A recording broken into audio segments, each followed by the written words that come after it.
bagaimana jikalau kita sholat lalu ada tamu yang datang, ada orang yang datang ke kita mengucapkan salam ataupun negor. Nah, bagaimana caranya? Maka hadis ini akan kita bacakan terlebih dahulu. An Ali radhiyallahu anhu qol, dari Sayyidina Ali bin Abi Thalib karramallahu wajhah, sepupunya Rasulullah sekaligus menantunya Rasulullah. Sayyidina Ali menikah dengan Sayyidah Fatimah Az-Zahra. Beliau berkata, "Kana li min Rasulillah sallallahu alaihi wasallam madkhalan. Fa kuntu idza ataituhu wa huwa yusalli tanahali." Rawahu Nasa'i wa Ibnu Majah. Adalah aku selalu bertemu dengan Rasulullah itu setiap hari di dua waktu. Di dua waktu aku bertemu dengan Rasulullah setiap hari. Artinya masuk ke kamarnya Rasulullah, masuk ke rumahnya Rasulullah, itu belajar dengan Rasulullah SAW. Maka pantas saja bahwasanya Sayyidina Ali bin Abi Thalib digelarkan Babu Madinatul Ilm, pintu kotanya ilmu. Kenapa? Dididik khusus dengan Rasulullah SAW. Begitulah kedekatan Sayyidina Ali bin Abi Thalib dengan Rasulullah. Dan Sayyidina Ali pun laki-laki yang pertama masuk memeluk Islam. Ketika Rasulullah menerima wahyu, itu Sayyidina Ali bin Abi Thalib yang pertama kali memeluk Islam.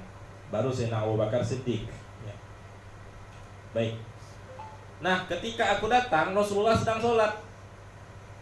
Maka ketika aku minta izin masuk, Rasulullah pun tanah nahali. Tanah naha di sini apa?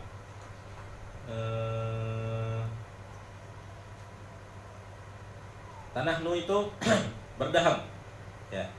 Tanah nu itu berdaham. Maka Rasulullah pun berdaham, menandakan bahwasanya Rasulullah sedang sholat. Sayyidina Ali bin Abi Thalib dari kehususiaannya itu dididik di dalam rumahnya Rasulullah SAW. Dan Sayyidina Ali dari kecil tumbuh besar di rumahnya Rasulullah SAW. Maka tidak mengherankan bahwasanya ayakuna lahu baitan khassan minhu. Sayyidina Ali punya dua rumah, rumah Sayyidina Ali dan rumah Rasulullah SAW. Annahu idza kana yusalli tanah lahu. Isyarat dari Rasulullah ketika Sayyidina Ali minta izin masuk ke dalam rumah, Sayyidina Ali tahu Rasulullah sedang sholat, ialah Rasulullah menjawab dengan berdaham. Ketika Rasulullah misalkannya Assalamualaikum, kan mungkin seperti ini misalkannya Assalamualaikum, Rasulullah dalam rumahnya, berarti menandakan Rasulullah sedang sholat. Wal ghalib annahu kana yusabbih. Terkadang lebih banyaknya Rasulullah menandakan bahwasanya dia sedang sholat itu dengan yusabbih, dengan tasbih. Subhanallah. Wa tasbih afdal. Nah, mengucapkan tasbih menandakan kita sholat, itu lebih afdal jikalau ada yang ingin bertamu dengan kita ataupun menegur kita. Wa in kana tanahnu la tubtilul bihi shalah 'alal arjah. Walaupun berdaham itu tadi karena ada yang nak masuk, kita berdaham. Walaupun berdaham itu tidak membatalkan sholat, dengan pendapat yang lebih unggul, pendapat yang lebih unggul. Apa pemahaman tentang hadis ini?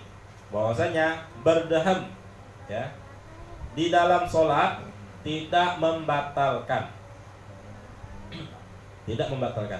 Seperti kalau misalkan yang keselak misalnya, kita baca Al-Fatihah, imam pula Maliki yaumiddin, iya kan.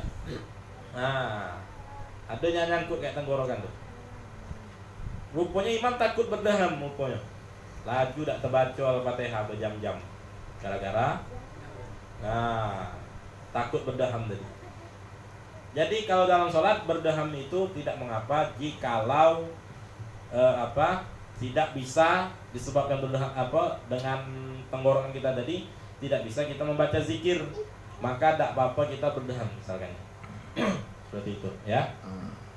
Tidak mengapa. Ya. Tapi kalau negur orang, nandokan orang, ya kalau misalnya masuk assalamualaikum, assalamualaikum, assalamualaikum, orang tidak ada adab pula langsung negur rumah, assalamualaikum, assalamualaikum, oi, assalamualaikum, oi, misalkan. Maka ketika kita sedang sholat, kita bertasbih subhanallah atau kencangkan zikir yang di dalam sholat. Kalau misalkan kita sedang baca Al-Fatihah, Maliki yaumiddin, ada orang masuk assalamualaikum, iyyaka na'budu wa iyyaka nasta'in. Nah, tidak apa-apa ya, untuk supaya orang tadi memberitahu orang tadi kita sedang sholat. Yang kita jawab assalamualaikum, waalaikumsalam, Maliki yaumiddin, iyyaka na'budu wa iyyaka nasta'in. Boleh masuk tak? Lagi dulu misalnya kan. Nah, ini tidak boleh, batal sholat kita ya, batal sholat kita.